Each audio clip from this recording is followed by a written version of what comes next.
José Ramón González Juanatey, soy el jefe de servicio de cardiología del Hospital Clínico Universitario de Santiago de Compostela, en España, y presidente de la Sociedad Española de Cardiología. Durante el simposio de la Sociedad Colombiana de Cardiología y Cirugía Cardiovascular he tenido 3 presentaciones. Una de ellas ha tratado la necesidad de estratificar el riesgo en pacientes con síndrome coronario agudo, tanto con como sin elevación de segmento ST, y las implicaciones que esta estratificación del riesgo tiene para el diagnóstico, un más adecuado diagnóstico, para un tratamiento más adaptado e individualizado y para organizar de forma más eficaz el pronóstico. La estratificación del riesgo puede hacerse de diferentes formas, de forma cualitativa, basada en criterios clínicos, como puedan ser las troponinas, los cambios en el electrocardiograma, los antecedentes, o cuantificando scores. Todas las guías dicen que deben utilizarse scores cuantitativos, tanto para el riesgo isquémico como para el riesgo hemorrágico e incluso para el riesgo de desarrollar nefropatía por contraste. Nosotros tenemos un gran interés en este área y la investigación de nuestro grupo va en línea con estas recomendaciones de las guías,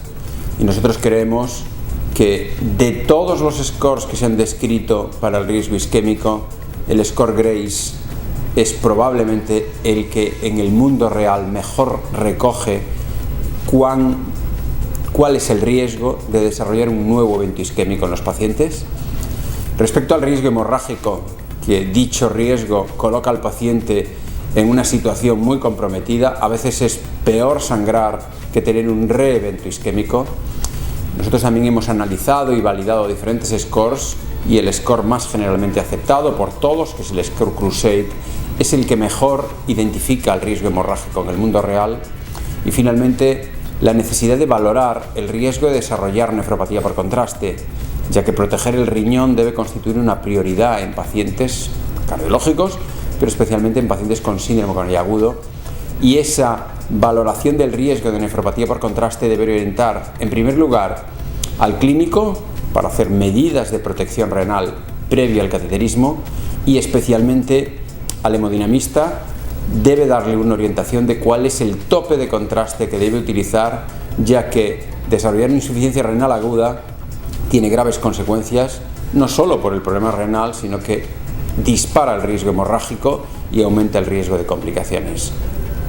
Como resumen sería que es el cardiólogo clínico el que debe orientar todo el devenir de un paciente con síndrome coronario agudo, y el que debe organizar el momento y cómo deben intervenir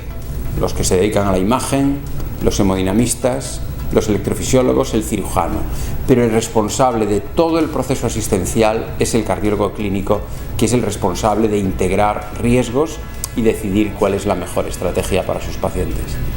Otra de las presentaciones ha sido sobre la reperfusión, cómo organizar un programa de atención al infarto de miocardio.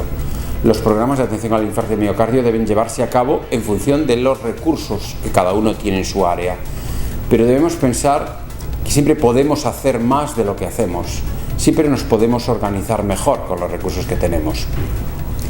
Normalmente todas las guías indican que la angioplastia primaria, hecha en buenas condiciones, sin grandes retrasos, por un equipo experto, es la mejor opción. Pero también la estrategia fármaco-invasiva, cuando no es posible la angioplastia primaria, es decir, utilizar fibrinolíticos y luego transferir al paciente en un espacio de hasta 24 horas cuando la angioplastia o cuando la fibrinolisis ha sido exitosa,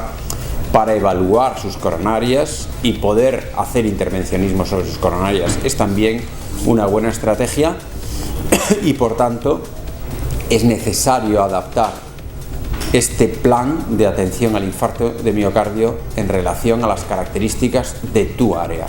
Pero todos, en base a ese plan, a ese código infarto, debemos saber cuál es nuestro papel en cada una de las fases, desde el inicio de los síntomas hasta el seguimiento del paciente con un infarto de miocardio. Esto es absolutamente crítico y en este área hay mucho por hacer en la organización, en todos los medios, y por tanto deberíamos reflexionar si lo que estamos haciendo es lo mejor de lo que podemos hacer.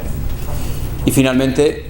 una intervención en insuficiencia cardíaca sobre la necesidad de la optimización terapéutica en pacientes con insuficiencia cardíaca. Y esa oportunidad frecuentemente sucede durante la hospitalización del paciente. Es ahí donde es posible optimizar e introducir fármacos que por un lado van a influir en la evolución durante ese periodo de inestabilización y que por otro lado van a garantizar una mayor estabilidad clínica y evitar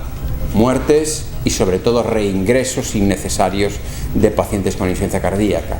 Esa optimización terapéutica pasa por un adecuado uso de los diuréticos, por un adecuado uso incluso en algunas situaciones de los inotrópicos y de los vasopresores, pero también por una optimización durante la hospitalización de los fármacos que han demostrado prolongar la vida y mejorar la calidad de vida de los pacientes con insuficiencia cardíaca, como son